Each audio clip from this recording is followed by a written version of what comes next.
Assalamualaikum warahmatullahi wabarakatuh. Selamat datang di Sarjana Pertanian Channel. Jadilah bagian dari kami dengan like, komen, dan subscribe. Nah, untuk tutorial kita pada kali ini yaitu tentang bagaimana cara video call 8 orang di WhatsApp ya. Caranya cukup mudah, silahkan simak sampai selesai. Di sini kita buka aplikasi WhatsApp-nya terlebih dahulu. Jika kita ingin melakukan video call dengan 8 orang ataupun lebih daripada satu orang ya, kita harus melakukan video call dengan satu orang dahulu ya, misalkan seperti ini, Zoro. Nah, caranya klik di pojok kanan atas ya, di logo kamera, logo untuk video call ya.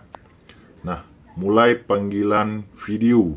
Kalau sudah, klik saja panggil, lanjut, hanya kali ini saja ya. Nah, kita panggil satu orang terlebih dahulu untuk melakukan video call.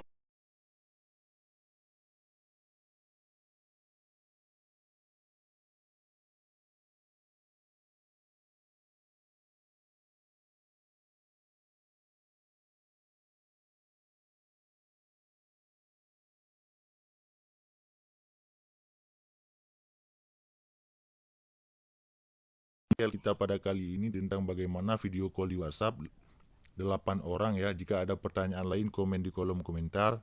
Demikian, sampai jumpa di video kami yang lainnya. Assalamualaikum warahmatullahi wabarakatuh.